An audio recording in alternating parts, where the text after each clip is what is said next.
மூன்றாவது வசனத்தை வாசிப்போம். உம்மை உறுதியாய் பற்றி கொண்ட மனதை உடையவன் உம்மையே நம்பியிருக்கிறபடியால்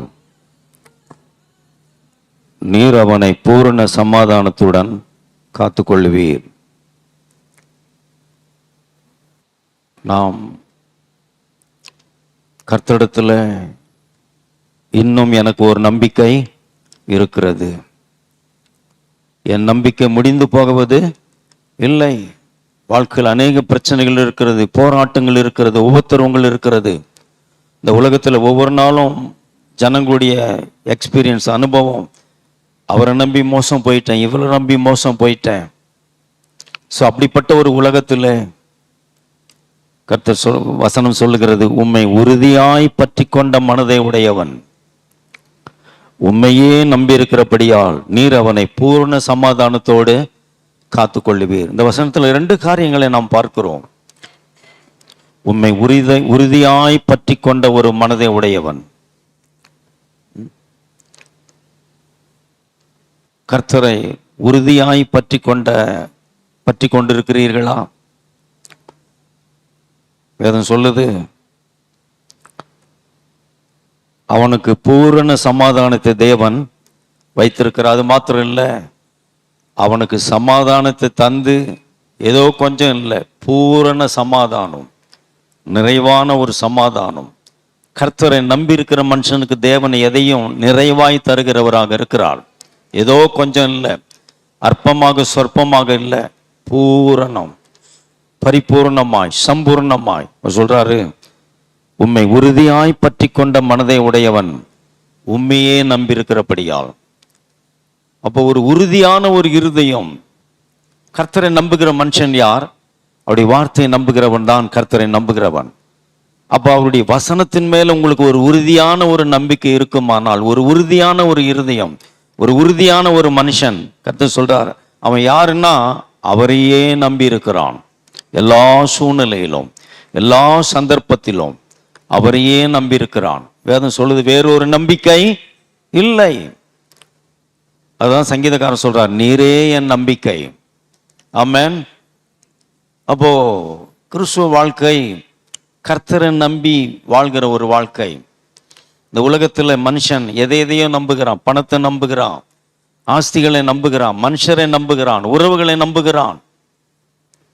ஆனால் கர்த்தரை நம்புகிற மனுஷன் பாக்கியவான். வேதம் சொல்லுது, அவன் கர்த்தரையே நம்பி இருக்கிறபடியால் நீர் அவனை பூரண சமாதானத்தோடு காத்து கொள்ளுவீர். எத்தனை பேர் விசுவாசிக்கிறீங்க? 4ஆம் வசனத்தில் சொல்றாரு, கர்த்தர் என்றென்றைக்கும் நம்புங்கள். யாரை நம்புறதுன்னு தெரியலையே, சொல்றாரு, கர்த்தரை என்றென்றைக்கும் நம்புங்கள். ஆமா, நீங்கள் என்றென்றைக்கும் எல்லா நாட்களும் எல்லா சூழ்நிலையிலும் ஒருவரை நம்ப முடியுமானால் கர்த்தர் ஒருவரை மாத்திரம்தான். அவர் சொல்றாரு, கர்த்தரை என்றென்றைக்கும் நம்புங்கள். கர்த்தராகிய யெகோவா நித்திய கன்மலையாக இருக்கிறார். அவர் நித்திய கன்மலையாக இருக்கிறார். அவர் அசைக்கப்படாத ஒரு கன்மலையாக இருக்க. அதான் சங்கீதக்காரர் சொல்றார்.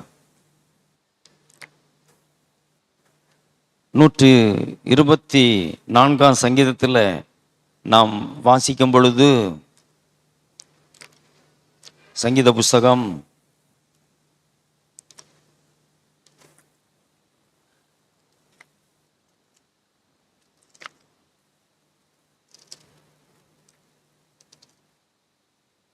125, கர்த்தரை நம்புகிறவர்கள் என்றென்றைக்கும் அசையாமல் நிலைத்திருக்கும் சீயோன் பர்வத்தை போல் இருப்பார்கள். ஏன் கர்த்தரை நம்ப சொல்றாரு அவரு? என்றென்றைக்கும் கர்த்தரை நம்புங்கள். ஏனால் அவர் அசைக்கப்படாதவர், நித்தியமாய் அவர் மாறாதவராக இருக்கிறார். ஏன்னா மனுஷன் மனம் மாறுவான், கர்த்தர் மாறாதவராக. அதனாலதான் என்றென்றைக்கும் அவரை நம்புங்கள். சூழ்நிலைகள் மாறலாம், மனுஷன் மாறலாம், ஆனால் தேவன் மாறுவது இல்லை. 2 ஏற்பாடிலும் அதான் சொல்றார். நான் பழைய ஏற்பாட்டில் சொல்றார், நான் கர்த்தர். மல்கியாவில் சொல்றார், நான் கர்த்தர் மாறாதவர், நித்திய கன்மலை. ஆமா, ஒரு சூழ்நிலையும் அவரை மாற்றுவது இல்லை. சூழ்நிலைகள் மனுஷனை மாற்றி விடுகிறது. அப்போ என்றென்றைக்கும் மாறாதவர். மல்கியாவில் சொல்றார், நான் கர்த்தர் மாறாதவர். எபிரேயர்ல சொல்றார், இயேசு கிறிஸ்து நேற்றும் இன்றும் என்றும் மாறாதவராக இருக்கிறார். ஆகவே அதான் சொல்றாரு தீர்க்கதரிசி எஸ்ஐயா 26:4 சொல்றாரு, கர்த்தரை என்றென்றைக்கும் நம்புங்கள். ஆமா, என்றென்றைக்கும் நம்பலாம், எல்லா சூழ்நிலையிலும் நம்பலாம். அருமையான தேவனுடைய பிள்ளைகளே, இங்கே நாம் பார்க்கிறோம், கர்த்தர் மேல் வைக்கிற நம்பிக்கை அது உங்கள் வாழ்க்கையில ஒரு பெரிய ஆசீர்வாதத்தை கொண்டு வரும்.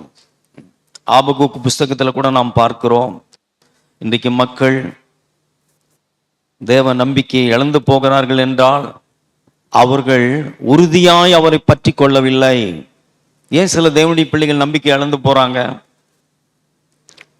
அதான் சொல்றாரு, உண்மை உறுதியாய் பற்றி கொண்ட ஒரு மனுஷன் அவன் உண்மையே நம்பி இருக்கிறான். ஆமா, அவனுடைய நம்பிக்கை முடிந்து போவது இல்லை, அவனுடைய நம்பிக்கை ஒளிந்து போவது இல்லை. ஆமா, அதான் சொல்றாரு, என்றென்றைக்கும் அவரை நம்புங்கள். நீங்கள் எப்பேற்பட்ட சூழ்நிலையில் இருந்தாலும் கர்த்தரை நம்புங்கள் அப்படின்றார். ஆபகுக்ல நாம் வாசிக்கிறோம், ஆபகுக் 3ஆம் அதிகாரம் எடுத்துக்கொள்ளலாம்.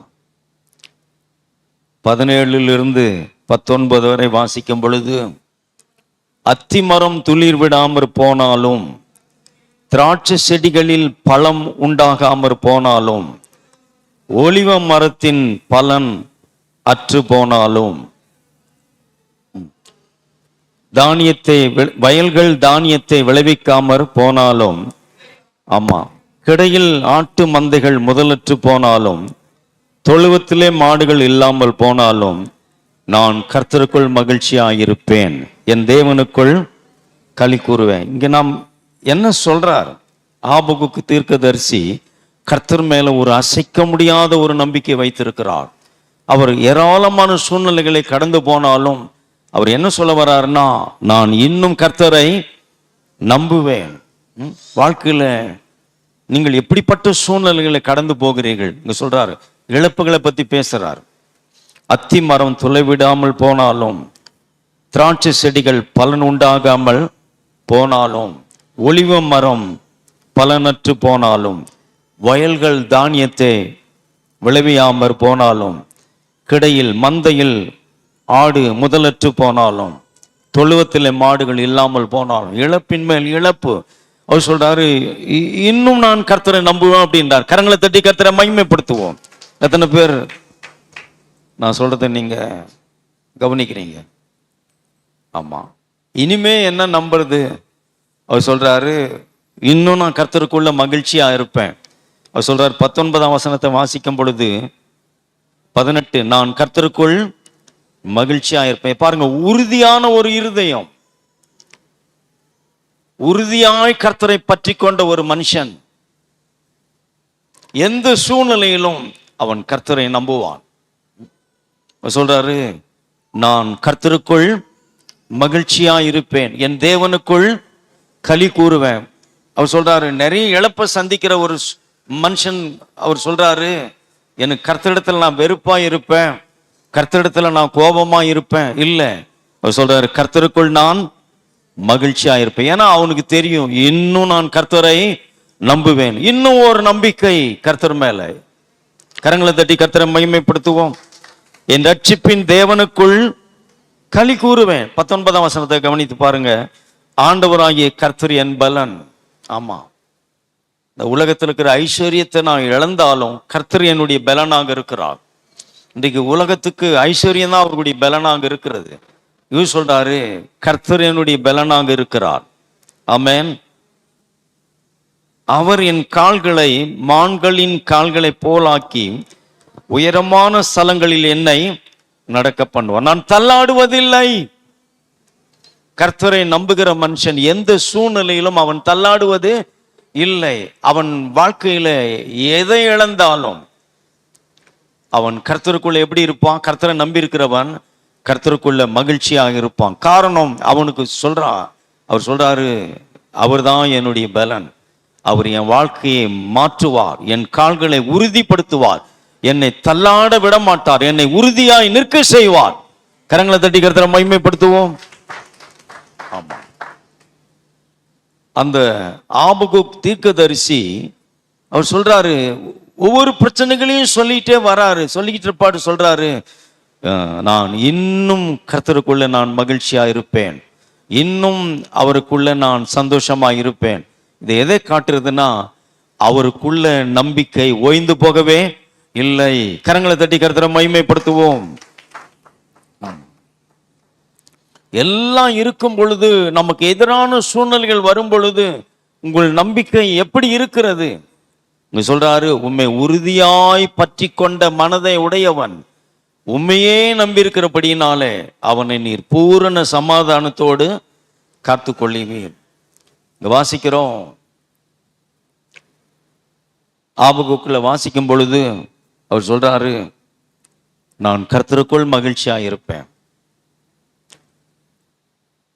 உங்களால மகிழ்ச்சியா இருக்க முடியுமா? இழப்புகள் மத்தியில உங்களால மகிழ்ச்சியா இருக்க முடியுமா? ஏன்னா அவர் சொல்றாரு, ஏசாயா சொல்றாரு, நான் உண்மையே நம்பி இருக்கிறேன். அவரையே நம்பியிருக்கிற மனுஷனுக்கு கர்த்தர் என்ன வைத்திருக்கிறார்?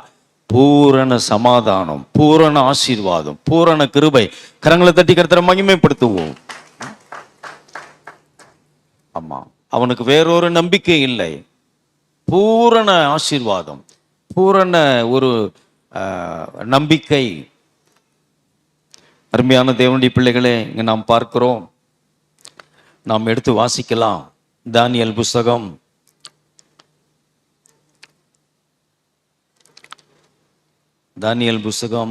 3ஆம் அதிகாரம் 28வது வசனத்தை வாசிக்கும் பொழுது, அப்பொழுது நெபுகத் நேச்சார்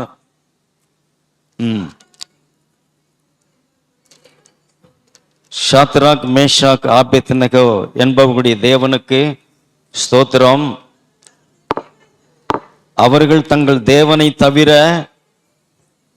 வேறே ஒரு தேவனை சேவித்து பணியாமல் அவரையே நம்பி. கரங்களை தட்டி கர்த்தரை மகிமைப்படுத்துவோம். அவரையே நம்பி. அங்க வாசிக்கிறோம், ராஜா சொல்றார், ராஜா தர ஸ்டேட்மெண்ட்டை கவனிங்க. அவரையே நம்பி ராஜாவின் கட்டளையை தள்ளி தங்கள் சரீரங்களை ஒப்பு கொடுத்ததினால் அவர் தம்முடைய தூதன் அனுப்பி அவர்களை, தம்முடைய தாசர்களை விடுவித்தார். என்ன நடக்குது? பாபிலோன் தேசத்துல தூரா சமவெளியில நெபுகத் நேச்சார் 60 முழம் பொற்சிலையை செய்து அந்த சிலையை பணிந்து கொள்ள வேண்டும். தேசாதிபதிகள், மந்திரிகள், பிரபுக்கள் எல்லோரும் பணிந்து கொள்ள வேண்டும் என்பது ராஜாவுடைய கட்டளை. அந்த ராஜாவுடைய கட்டளை மீறுகிறவர்களை அக்கினி சூளையில போடப்படுவார்கள். இது ராஜாவுடைய கட்டளையாக இருக்கிறது. அந்த நாளிலே அந்த சிலை பிரதிஷ்டை பண்ணப்படுகிறது. எல்லாரும் அதை விழுந்து பணிந்து கொள்ள வேண்டும், எல்லாரும் அதை ஆராதிக்க வேண்டும். இது ராஜாவுடைய கட்டளை. இந்த ஷாத்ராக் மேஷாக் ஆபேத்நேகோ யூதேய தேசத்திலிருந்து சிறைபிடித்து கொண்டு வரப்பட்டவர்கள். ஸோ அப்படிப்பட்ட மக்கள், அவர்கள் புத்தி கூர்மையாய் இருந்ததுனாலே, அறிவுள்ளவர்களாய் இருந்ததுனாலே ராஜா அவர்களை அந்த பாபிலோன் அரண்மனையிலே அவளுக்கு ஒரு நல்ல ஸ்தானத்தை தந்திருந்தார். ஆகவே இங்கு நாம் பார்க்கிறோம், ஆனா அந்த ராஜா இப்படி ஒரு காரியத்தை செய்கிறார். தான் நிறுத்தின இந்த பொற்சனையை எல்லோரும் பணிந்து கொள்ள வேண்டும், எல்லாரும் ஆராதிக்க வேண்டும் அப்படின்றார். ஆனா அந்த 3 பேர் 6 விதமான இசைகள் அங்கு வாசிக்கிறார்கள், வாசிக்கப்படுகிறது. எல்லாரும் விழுந்து பணிந்து கொள்கிறார்கள். இந்த 3 பேர் மாத்திரம் விழுந்து பணிந்து கொள்ளவில்லை. ஏன்? அங்கு சொல்லப்பட்டிருக்கிறது, அவர்கள் சூழ்நிலைக்கு ஒத்து போகவில்லை. அவர்களுக்கு தெரியும், கர்த்தரை ஒருவரை தவிர வேறொரு தேவனை நாங்கள் சேவிப்பது இல்லை. அந்நிய தேசத்துல தான் வந்திருக்கிறார்கள். ஆனாலும் அவர்கள் தங்களுடைய நம்பிக்கையை மாற்றிக்கொள்ளவில்லை. சூழ்நிலையோடு கூட அவர்கள் ஒத்து போகவே இல்லை. ராஜா சொல்றான், அந்த சிலை எல்லாரும் பணிந்து கொள்ள வேண்டும். ஆனா அங்க பார்க்கிறோம், அந்த 3 பேர் பணிந்து கொள்ளவில்லை. ஒரு அந்நிய தேசத்துல வந்த பிறகு கூட அவர்கள் கர்த்தர் மேல அவர்களுக்கு இருக்கிற நம்பிக்கை, கர்த்தருக்கு மேல் அவர்களுக்கு இருக்கிற அந்த பக்தி வைராக்கியத்தை அவர்கள் விட்டு கொடுக்கவே இல்லை. இங்க நாம் பார்க்கிறோம், அந்த 3 பேரையும் ராஜாவுக்கு முன்னே கொண்டு வந்து நிறுத்துகிறார்கள். ராஜா சொல்றார், கோபப்படுறார், என் கட்டளை நீங்கள் மீறினது என்ன? ராஜாவுக்கு மிகுந்த கோபம். அவர் கேட்கிறார், 7 மடங்கு அக்கினியை சூடாக்குங்கள் அப்படின்றார். 7 மடங்கு அக்கினி சூடாக்கின பிறகு கூட அவர்கள் அந்த சூழ்நிலையோடு ஒத்து போகவில்லை. ஆனா அவர்கள் என்ன சொல்லுகிறார்கள்? நாங்கள் ஆராதிக்கிற தேவன் எங்களை தப்பிவிக்க வல்லவராக இருக்கிறார். ராஜா சொல்றார், அவரையே நம்பி, கர்த்தரையே நம்பி என் கட்டளை இவர்கள் தள்ளிவிட்டார்கள். ராஜா ஸ்டேட்மெண்ட் கொடுக்கிறார், அவரையே நம்பி. அப்ப கர்த்தரையே நம்பி இருக்கிறீங்கன்னா உங்களுக்கு வேற ஒரு ஆராதனை இல்லை. பாருங்க, அநேக நேரங்களில் நாம் விட்டு கொடுக்கிறோம், மனுஷனை பிரியப்படுத்த நினைக்கிறோம். ஆமா, ராஜாவை பிரியப்படுத்தினா படுத்தி இருக்கலாம் அவங்க. இப்ப இந்த 3 பேரும் ராஜாவுடைய கோபத்துக்கு ஆளாகி விட்டார்கள். ராஜா அவர்கள் மேல கடும் கோபமாக இருக்கிறான். அதனாலதான் சொல்றான், 7 மடங்கு அக்கினி சூடாக்குங்கள். ஆனாலும் அவர்கள் அந்த சூழ்நிலையிலும் கூட அவர்கள் கர்த்தரை ஒருவரை தவிர வேறு ஒருவரையும் ஆராதிக்க அவர்கள் சம்மதிக்கவில்லை. எதனை பேர் விசுவாசிக்கிறீங்க? அநேக நேரங்களில் நாம் சூழ்நிலைகளோட ஒத்து போகிறோம், மனுஷனை பிரியப்படுத்த நினைக்கிறோம். மனுஷனை பிரியப்படுத்தலைன்னா நமக்கு கிடைக்க வேண்டிய ஆதாயம் போயிடும், அவருடைய வெறுப்பை நம்ம சம்பாதிக்க வேண்டாம், அப்படி எல்லாம் நாம நினைக்கிறோம். அநேக நேரங்களில் நாம் விட்டு கொடுக்கிறோம். உங்களுக்கு வேறு ஒரு தேவன், நீங்க அப்படி விட்டு கொடுக்கிறீங்கன்னா உங்களுக்கு வேறு ஒரு தேவன் இருக்கிறார். எங்கெல்லாம் நீங்கள் மனுஷரை பிரியப்படுத்துகிறீர்களோ அங்கெல்லாம் உங்களுக்கு வேற ஒரு தேவன் இருக்கிறார். எத்தனை பேருக்கு நான் சொல்றது புரியுது? ஆனா இவங்க சொல்றாங்க, ராஜா கேட்கிறார், என் கையிலிருந்து உங்களை தப்பிக்க போற தேவன் யார் அப்படின்னு கேட்கிறாங்க. ஆனா அவங்களுக்கு தெரியும், நாங்கள் ஆராதிக்கிற தேவன், நாங்கள் நம்பி இருக்கிற தேவன், அவர் எங்களை தப்பிக்க வல்லவராக இருக்கிறார். எத்தனை பேர் விசுவாசிக்கிறீங்க? 7 மடங்கு சூடாக்கப்பட்டாலும் அவர்கள் கர்த்தர் ஒருவரை தவிர வேறு ஒருவரையும் சேவிக்க அவர்கள் சம்மதிக்கவில்லை. நிலைமை மோசமா இருக்கு, சூழ்நிலை மோசமா இருக்கு, அவர்கள் விட்டு கொடுக்கவே இல்லை. கர்த்தர் ஒருவரை மாத்திரம் நாங்கள் சேவிப்போம். எத்தனை பேர் விசுவாசிக்கிறீங்க? அநேக நேரங்களில் நமக்கு வேறொரு தேவன் இருக்கிறார். ஆமா, எந்தெந்த இடங்கள்லாம் நீங்கள் ஆராதனை விஷயத்துல நீங்கள் விட்டு கொடுக்கிறீர்களோ அங்கே உங்களுக்கு வேற ஒரு தேவன் இருக்கிறார். எத்தனை பேருக்கு நான் சொல்றது புரியுது? ஆனா இந்த 3 பேரும் சாட்சியாக நிற்கிறார்கள். அந்நிய தேசத்துல தைரியமாக ராஜாவுக்கு முன்பாக நிற்கிறார்கள். சொல்றாங்க, நெபுகத் நேச்சாரே, நாங்கள் ஆராதிக்கிற எங்கள் தேவன் எங்களை தப்புவிக்க வல்லவராக இருக்கிறார். நாங்கள் ஒருபொழுதும் உங்கள் தெய்வத்தை நாங்கள் ஆராதிப்பதும் இல்லை, அதை பணிந்து கொள்வதும் இல்லை. ராஜாவாகி உமக்கு தெரிந்திருக்க கடவுது. கரங்களை தட்டி கர்த்தரை மகிமைப்படுத்துவோம். சொல்ல முடியுமா? இன்றைக்கு ஆராதனை இருக்குது, நான் மிஸ் பண்ண மாட்டேன். சொல்ல முடியுமா உங்களால? அவங்க சொல்றாங்க, நாங்கள் கர்த்தரை ஒருவரை தவிர வேறு ஒருவரையும் சேவிப்பதில்லை. அன்றைக்கு பழைய ஏற்பாட்டு ஜனங்களை பார்த்து யோசுவா ஒரு தீர்மானம் எடுக்க சொல்றார். நீங்கள் யாரை சேவிப்பீர்கள் என்பதை தெரிந்து கொள்ளுங்கள் அப்படின்றார். இந்த ஜனங்களுக்குள்ள ஒரு மாய்மாலம் இருந்தது. கர்த்தரையும் சேவித்தார்கள், அந்நிய தெய்வங்களையும் சேவித்தார்கள். ஆமா, அவங்க சொல்றாரு, தீர்மானம் எடுங்கள். யோசுவா 24 சொல்றாரு, இன்றைக்கு நீங்கள் தீர்மானம் எடுங்கள். ஆராதனை விஷயத்துல உங்களுக்கு ஒரு தீர்மானம் எடுக்கலன்னா உங்களுக்கு வேறொரு தேவன் இருந்து கொண்டேதான் இருப்பார். எத்தனை பேருக்கு நான் சொல்றது புரியுது? ஆமா, ஒரு வைராக்கியம் நமக்கு இருக்கணும். ஆராதனை குறித்து ஒரு வைராக்கியம் உங்களுக்கு இருந்தாதான் உங்கள் பட்சத்துல கர்த்தர் இருக்க முடியும். கரங்களை தட்டி கர்த்தரை மகிமைப்படுத்துவோம். அவங்க பாருங்க, அந்நிய தேசத்துல கூட கர்த்தர் மேல ஒரு வைராக்கியம். ஆமா,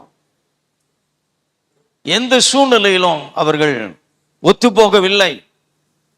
ஆமா, ஒத்து போகவே இல்லை. ராஜாவுடைய கோபத்துக்கு நாம் ஆளாக நேரிடும். ராஜா நம்மை தண்டித்து விடுவார், ராஜா நம்மை அக்கினி சூளையில போட்டு விடுவார். அவங்களுக்கு தெரியும், நாங்கள் நம்பி இருக்கிற தேவன், நாங்கள் ஆராதிக்கிற தேவன் எங்களை தப்பிவிக்க வல்லவராக இருக்கிறார். ஆமா, நாங்கள் ஆராதிக்கிறவர் யார் என்று உங்களுக்கு தெரியணும். சூழ்நிலையை பார்த்து சொல்லுங்கள், நாங்கள் ஆராதிக்கிற தேவன் எங்களை தப்பிவிப்பார். ஆமா, உங்களுக்கு எந்த சூழ்நிலைகள் உங்களை பயமுறுத்துகிறதோ அந்த சூழ்நிலை பார்த்து சொல்லுங்கள், நாங்கள் ஆராதிக்கிற தேவன் எங்களை தப்பிவிப்பார். ஆராதனை சாதாரண விஷயம் கிடையாது. அவங்க ஆராதனை எடுத்து பேசுறாங்க அவங்க. ஏன்னா அவங்களுக்கு வந்த பிரச்சனை சோதனை ஆராதனையில தான் சோதனை. ஆமா, ஞாயிற்றுக்கிழமை தான் உங்களுக்கு சோதனையே வரும் பாருங்க.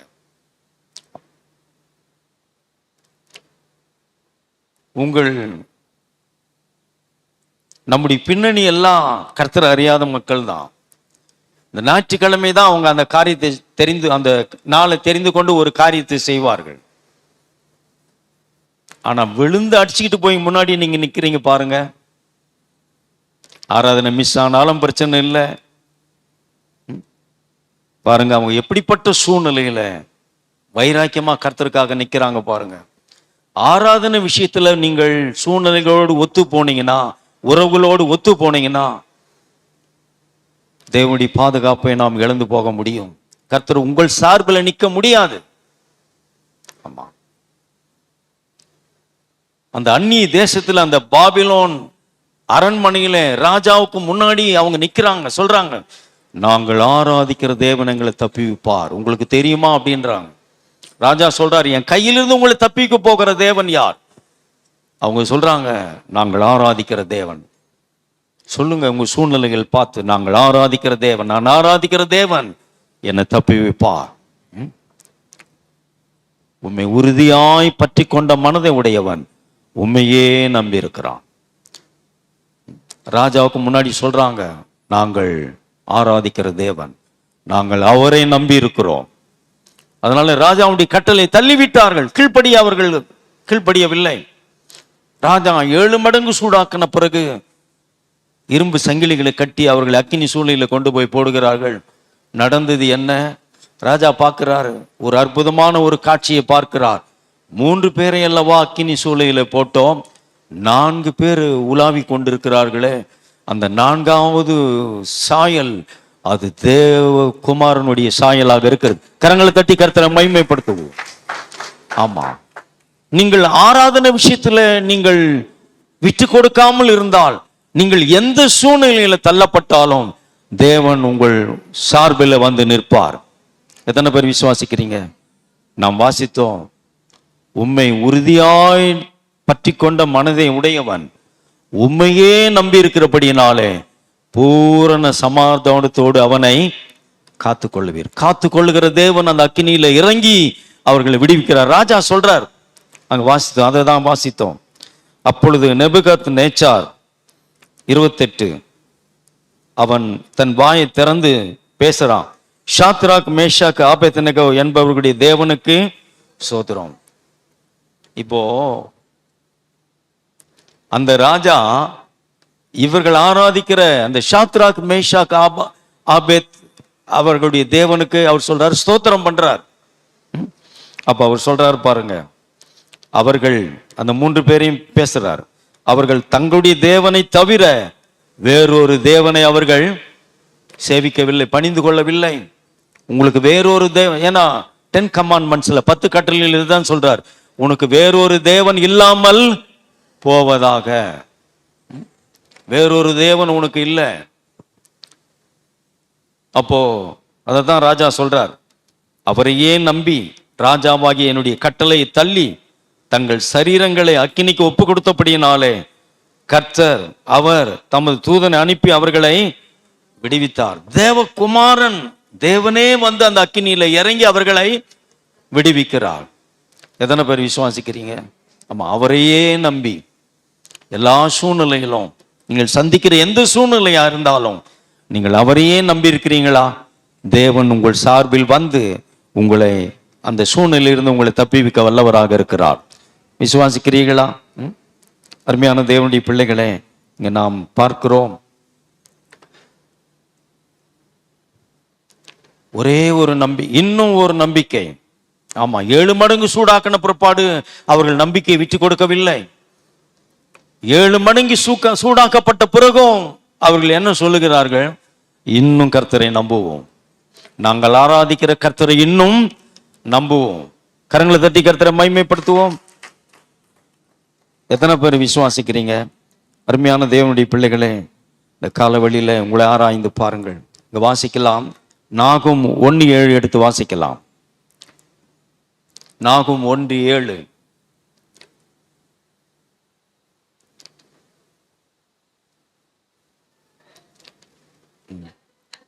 கர்த்தர் நல்லவர், இக்கட்டு நாளிலே அவர் அரணான கோட்டை. நல்லா கவனிக்கணும், தம்மை நம்புகிறவர்களை அறிந்திருக்கிறார். எங்கெல்லாம் கர்த்தரை நம்பி இருக்கிற தேவனுடைய பிள்ளைகள் அவர்கள் எப்பேற்பட்ட சூழ்நிலையில கடந்து போனாலும் வேதம் சொல்லுது அவர்களை அறிந்திருக்கிறார். தம்மை நம்புகிறவர்களை கர்த்தர் அறிந்திருக்கிறார். அவர்களுக்கு எப்படிப்பட்ட சூழ்நிலையில இருக்கிறார்கள் என்பதை அவர் அறிந்திருக்கிறார். அவர்கள் படுகிற வேதனைகளை அவர் அறிந்திருக்கிறார். ஆமென். தம்மை நம்புகிறவர்களை கர்த்தர் அறிந்திருக்கிறார். என் சூழ்நிலை யாருக்கும் தெரியல, என் கஷ்டம் யாருக்கும் தெரியல, உங்களுக்கு தெரியுமா? கர்த்தரை நம்பியிருக்கிற உங்களை அவர் அறிந்திருக்கிறார். நீங்கள் எப்படிப்பட்ட சூழ்நிலையில் அகப்பட்டு இருக்கிறீர்கள், எப்படிப்பட்ட பிரச்சனையில் நீங்கள் சிக்கி இருக்கிறீர்கள், எப்பேற்பட்ட உபத்திரவத்தில் நீங்கள் அகப்பட்டு இருக்கிறீர்கள். ஒருவேளை மனுஷனுக்கு தெரியாமல் போகலாம். வேதம் சொல்லுது கர்த்தர் உங்களை அறிந்திருக்கிறார். தம்மை நம்புகிறவர்களை கர்த்தர் அறிந்திருக்கிறார். ஆமா, பாபிலோன் தேசத்துல அந்த தூரா சமவெளியில அந்த அக்கினி சூளையில ராஜா அவர்களை போட ஆயத்தமா இருக்கிறான். வேதம் சொல்லுது அவர்களை அறிந்திருக்கிறார். அவர்களை விடுவிக்கும்படி, அவர்களை காப்பாற்றும்படி ராஜா அவர்களை, கர்த்தர் அவர்களை அறிந்திருக்கிறார். விசுவாசிக்கிறீங்களா?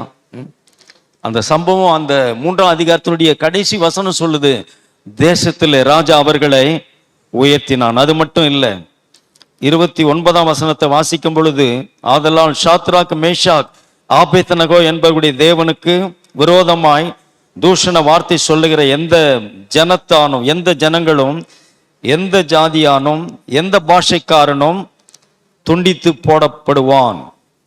அவன் வீடு எருக்களமாக்கப்படும், குப்பத்தொட்டி ஆகுன்றார் ராஜா. என்னாலும் இது தீர்மானிக்கப்படுகிறது, இவ்விதமாய் ரட்சிக்கத்தக்க வேறொரு தேவன் இல்லை. ராஜா சொல்றார், வேறொரு தேவன் இருக்கிறாரான்னு கேட்டாரு.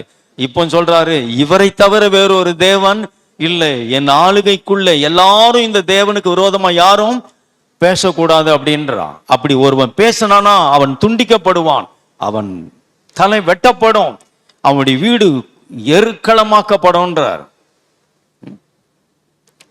பிறகு வாசிக்கிறோம், அடுத்த வசனம் சொல்லுது, தேசத்தில் ராஜா அவர்களை உயர்த்தினான். அவரையே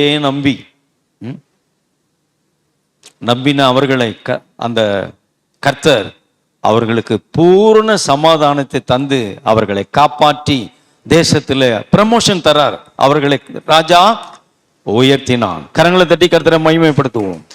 நீங்க கர்த்தரை நம்பி இருக்கிறீங்களா? உங்கள் உயர்வு கர்த்தரிடத்தில் இருக்கிறது. உங்கள் ப்ரமோஷன் கர்த்தரிடத்தில் இருக்கிறது. எத்தனை பேர் உங்களை தடுத்தாலும், உங்கள் உயர்வுக்கு, உங்கள் முன்னேற்றத்திற்கு எத்தனை பேர் முன்னே குறுக்க வந்து நின்றாலும், நீங்கள் அவரையே நம்பியிருக்கிறபடினாலே தேவன் உங்களை உயர்த்துவார். சத்துருக்கள் மத்தியில் தேவன் உங்களை உயர்த்துவார்.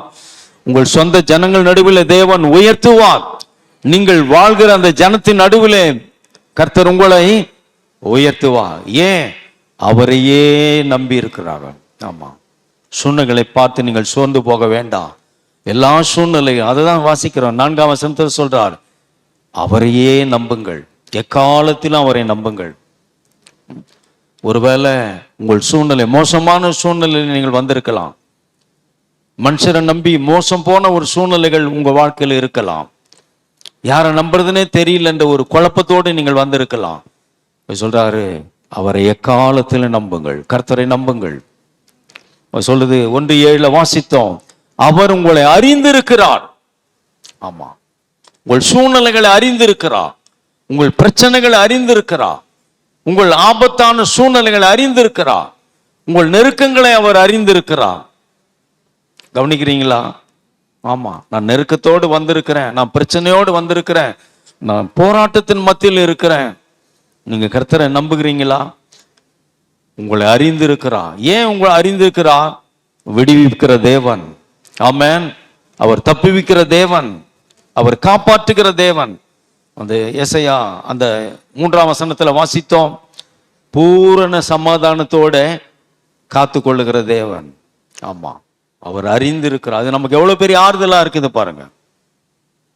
நம்ம கூடவே இருப்பாங்க, நம்ம புரிந்து கொள்ள முடியாமல் இருப்பார்கள், நம்ம அறிந்து கொள்ளாமல் இருப்பார்கள். ஆனா உங்களை சரியாய் தேவன் அறிந்திருக்கிறார். ஆமென். ஆமா, நம்ம அறிந்திருக்கிற ஒரு தேவன் இருக்கிறார். எத்தனை பேர் விசுவாசிக்கிறீங்க? ஆமா, உங்களுக்கு என்ன தேவை என்பதை அவர் அறிந்திருக்கிறார். உங்களுடைய பிரச்சனைகள் என்ன என்பதை அவர் அறிந்திருக்கிறார். உங்களுடைய போராட்டங்கள் என்ன என்பதை அவர் அறிந்திருக்கிறார். விசுவாசிக்கிறீங்களா? அவர் உங்களுக்காக வழக்காடுகிற தேவன். உங்களுக்காக அவர் யாவையும் செய்து முடிக்கிற தேவனாக இருக்கிறார். அவர் எழுதுறார் தீர்க்கதரிசி நாகூம்ல, தம்மை நம்புகிறவர்களை அவர் அறிந்திருக்கிறார். ஆமென். இது நமக்கு ஒரு பெரிய ஆறுதலாக இருக்கிறது. ஆமா, இது நமக்கு ஒரு பெரிய ஒரு பலனாக இருக்கிறது. இந்த வசனம் நமக்கு ஒரு பெரிய நம்பிக்கையை ஏற்படுத்துகிறது. விசுவாசிக்கிறீங்களா? அவர் உங்களை காப்பாற்ற அறிந்திருக்கிறார். உங்களுக்கு உதவி செய்யும்படி அவர் அறிந்திருக்கிறார்.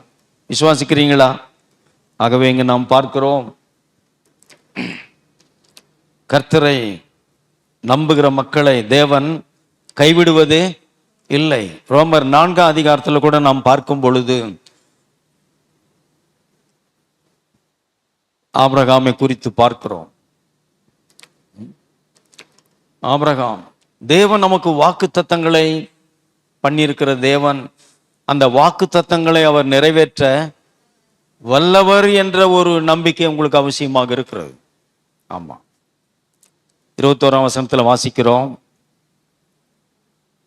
எடுத்து வாசிக்கலாம். தேவன் வாக்கு தத்தம் பண்ணினதை ஆமா நிறைவேற்ற வல்லவராய் இருக்கிறார் என்று ஏதோ கொஞ்சம் இல்லை, முழு நிச்சயமாய் நம்பி, இந்த நம்பிக்கை முழுமையாகும் போது அது விசுவாசமாக மாறிவிடும். நம்பிக்கை அதுதான் விசுவாசமாய் மாறும்.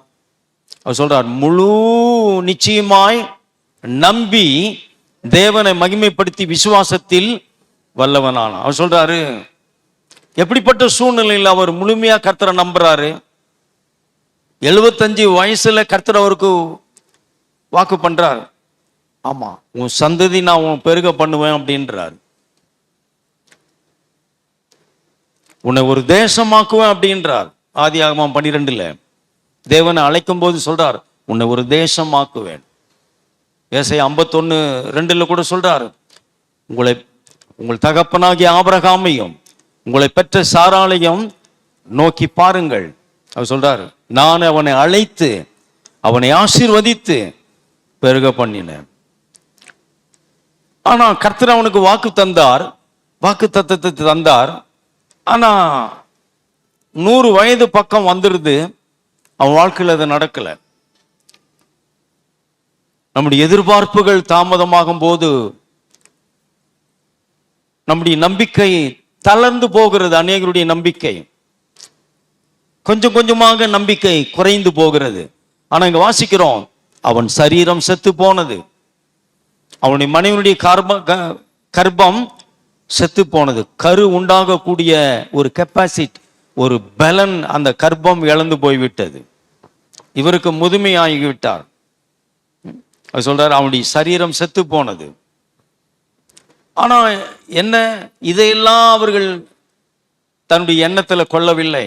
தேவன் என்ன வாக்கு பண்ணினாரோ அதையே அவர்கள் சிந்தித்து கொண்டிருந்தார்கள், அதையே அவர்கள் ஜபித்து கொண்டிருந்தார்கள், அதை மாத்திரம் நினைத்து கர்த்தரை துதித்து கொண்டிருந்தார்கள். அங்கு சொல்லப்பட்டிருக்கிறது, அவன் முழு நிச்சயமாய் நம்பினான். நம்பிக்கையில கொஞ்சம் கூட அங்க விட்டு கொடுக்கவே இல்லை. 25 100 வயதாயிடுது, இனிமே இது நடக்குமா, இது சாத்தியமா? ஆனா அவர் காலம் தாமதம் ஆகும் போது நம்பிக்கை அசைக்கப்படுகிறது. ஆனா இங்க வாசிக்கிறோம், அவர் முழு நிச்சயமாய் நம்பினார். என் சரீரம் செத்து போனால் என்ன, என் மனைவியுடைய கர்ப்பம் செத்து போனால் என்ன, வாக்கு பண்ணின தேவன் அவர் வல்லவராக இருக்கிறார். கரங்களை தட்டி கர்த்தரை மகிமைப்படுத்துவது.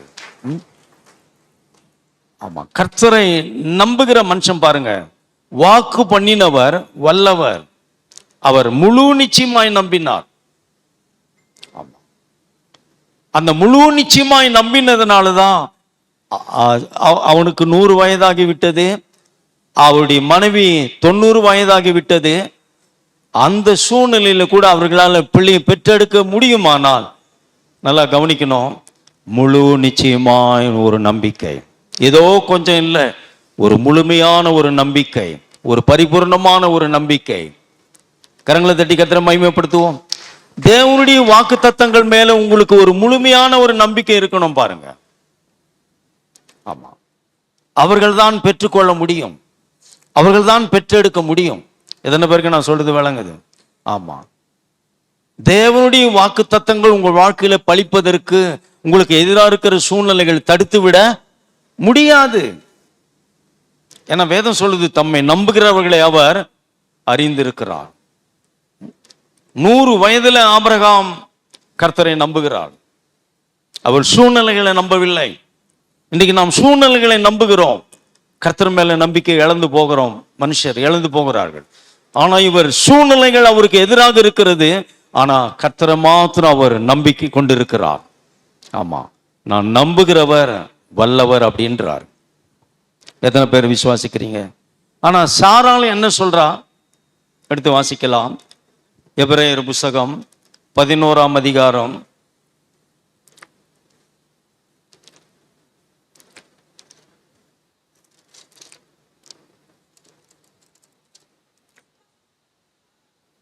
11ஆம் வசனம். விசுவாசத்தினாலே சாராளும் வாக்குத்தத்தம் பண்ணினவர் உண்மை உள்ளவர் என்று எண்ணி கற்பம் தரிக்க பலன் அடைந்து வயது சென்றவளாயிருந்தோம் பிள்ளை பெற்றாள். ஆபிரகாமுக்கு மாத்திரம் அந்த நம்பிக்கை இல்லை, சாராளுக்கு அந்த நம்பிக்கை இருந்தது. ஆபிரகாம் சொல்றார், எனக்கு வாக்குத்தத்தம் பண்ணினவர் வல்லவர் அப்படின்றார். சாராள் என்ன சொல்றாங்க? எனக்கு வாக்குத்தத்தம் பண்ணினவர் உண்மை உள்ளவர். கரங்களை தட்டி கர்த்தரை மகிமைப்படுத்துவோம். ஆமென். ஆமா, உங்கள் நம்பிக்கை என்னவா இருக்கிறது? வாக்குத்தத்தங்களை வாங்கி நாம் அப்படியே சுவர்ல ஒட்டி கொள்ளுகிறோம், இருதயத்தில் அதை பைத்து கொள்வதே இல்லை. வசனங்கள் எங்க இருக்கணும்? இருதயத்தில் இருக்கணும். ஆபிரகாமுடைய எண்ணத்தில் அந்த வாக்கு தத்துவம், அவருடைய ஜபத்தில் அந்த வாக்கு தத்துவம். தன்னுடைய சூழ்நிலைகளை அவர் பார்க்காமல் வாக்கு தத்தம் பண்ணினவரைத்தான் அவர் துதித்து கொண்டிருக்கிறார். முழு நிச்சயமாய் நம்பி ஒவ்வொரு நாளும் அவர் தேவனை மகிமைப்படுத்தி கொண்டே இருந்தார். என்ன மகிமைப்படுத்துறாரு? எனக்கு வாக்கு பண்ணினவர் வல்லவர்.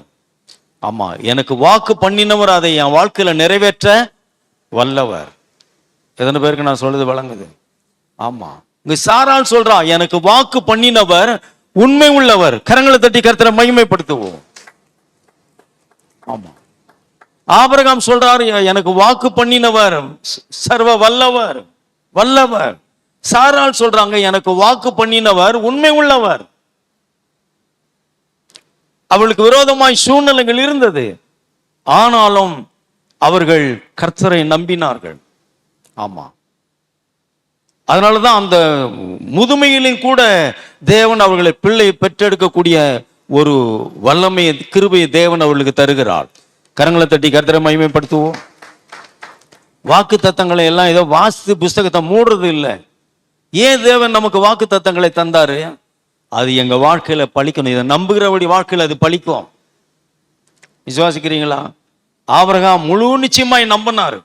ஆமா, இது மனுஷன் சொல்ற வாக்கு தத்தம் இல்லை, இது வல்லவர் உங்களுக்கு வாக்கு பண்ணி இருக்கிறார். சர்வ வல்லவர் உங்களுக்கு வாக்கு பண்ணி இருக்கிறார். உன்னை ஆசீர்வதிப்பேன் என்று சர்வ வல்லவர் உனக்கு வாக்கு பண்ணியிருக்கிறார். உன்னை நான் உயர்த்துவேன் என்று சர்வ வல்லவர் உனக்கு வாக்கு பண்ணியிருக்கிறார். உன்னை வாளாகாமல் உன்னை தலையாக்குவேன் என்று சொன்னவர் உனக்கு, சர்வ வல்லவர் உனக்கு வாக்கு பண்ணியிருக்கிறார்.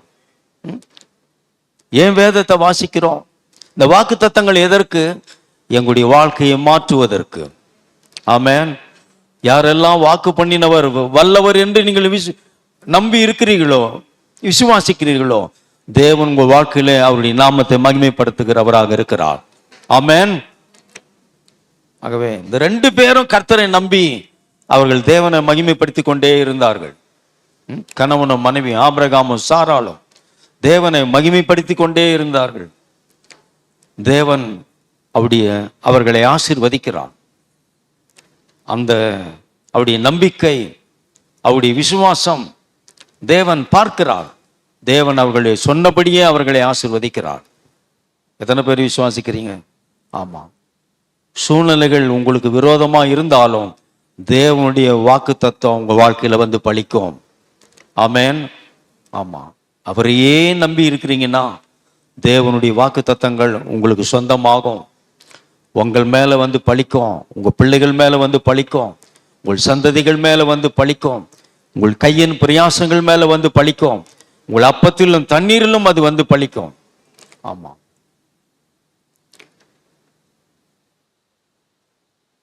முதல் காரியம் நான் உங்களுக்கு சொன்னேன், ஆராதனை காரியத்தில் நீங்கள் ஒருபோதும் வேறொரு தேவன் இல்லை என்பதை நீங்கள் ப்ரூவ் பண்ண வேண்டியதாக இருக்கிறது. ஆமா. எங்கெல்லாம் நீங்கள் விட்டு கொடுக்கிறீர்களோ உங்களுக்கு வேறொரு தேவன் இருக்கிறார். நான் உங்களுக்கு சொன்ன, ஆரம்பத்திலே சொன்ன, அதை நீங்க நல்லா விளங்கிக்கணும். ஆமா. ஆமா. விட்டு கொடுக்கிறவங்க அவங்க சொல்றாங்க பாரு, எவ்வளவு பக்தி வைராக்கியம் பாருங்க.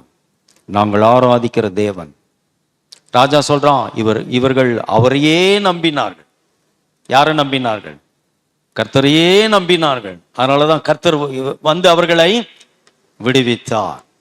விசுவாசிக்கிறீர்களா? இங்க பார்க்கிறோம், வாக்கு தத்தங்களை பண்ணினவர் சாதாரணமானவர் அல்ல, சர்வ வல்லவர். சர்வ வல்லவர் உங்களுக்கு வாக்கு பண்ணியிருக்கிறார். ஆகவே அந்த வாக்கு தத்தங்களை நம்புங்கள். ஆமா. ஆனா பவுல் எழுதுறார் எபிரேயர்ல, தேவனுடைய வார்த்தையானது ஆவியும் ஜீவனும் வல்லமை உள்ளதாயும் இருக்கிறது. தேவனுடைய வார்த்தையில ஜீவன் இருக்கிறது, வல்லமை இருக்கிறது, ஆகும் என்ற வல்லமை அவருடைய வாக்கு தத்தங்களில் இருக்கிறது. ஆமா. அதனாலதான் தேவனுடைய மக்கள் வாக்கு தத்தங்களை உரிமை பாராட்டணும். ஏன் உங்களுக்கு வாக்கு தத்தங்களை தராங்க? ஏன் தேவன் மனுஷனுக்கு ஆயிரமான வாக்கு தத்தங்களை தந்தார்? நம்மை ஆசீர்வதிப்பதற்கு, நம்மை தப்பிவிப்பதற்கு. அந்த வாக்கு தத்தங்களை நம்பி, தேவனுடைய வார்த்தையை நம்பி, தேவனுடைய வார்த்தையின் மேல் உறுதியாய் இருக்கிற அந்த மனுஷன் தான் அவரையே நம்பி இருக்கிறான். ஒரே ஒரு வசனத்தை வாசிக்கலாம். சங்கீதம் 112.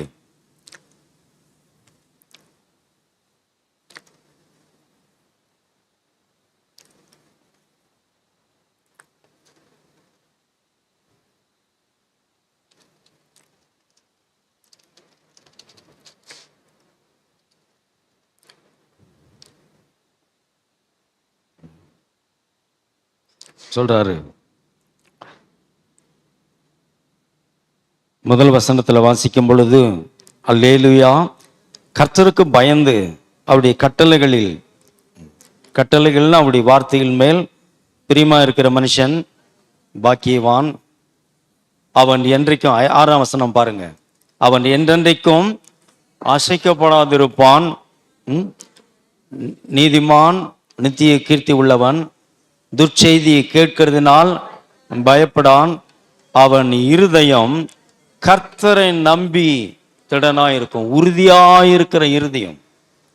அவர்தான் உறுதியான ஒரு மனுஷன். யார்? அவருடைய வார்த்தையை நம்பி இருக்கிற ஒரு மனுஷன் பாருங்க. அவன் துர்ச்செய்தி கேட்கிறதுனால பயப்பட மாட்டான். 8ஆம் வசனம் சொல்ல, அவன் இருதயம் உறுதியாயிருக்கும்.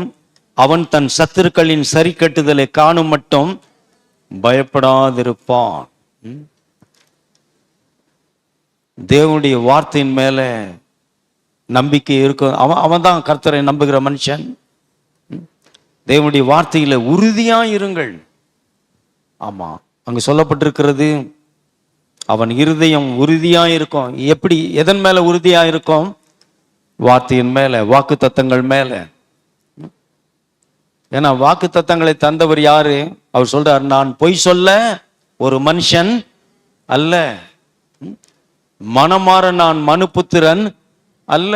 அதனாலதான் ஆபிரகாம் சொல்றாரு, வாக்கு பண்ணினவர் சர்வ வல்லவர். ஆமென். ஆகவே அவரையே நம்பி, அவருடைய வார்த்தையை நம்பி இருக்கிற மனுஷன், அவனை பத்தி தான் சொல்றாரு, அவன் இருதயம் உறுதியாய் இருக்கிற ஒரு இருதயம், உறுதியான ஒரு இருதயம். அப்படிப்பட்ட மனுஷனை ஒன்றும் அசைத்து தள்ளிவிட முடியாது. கவனிக்கிறீங்களா?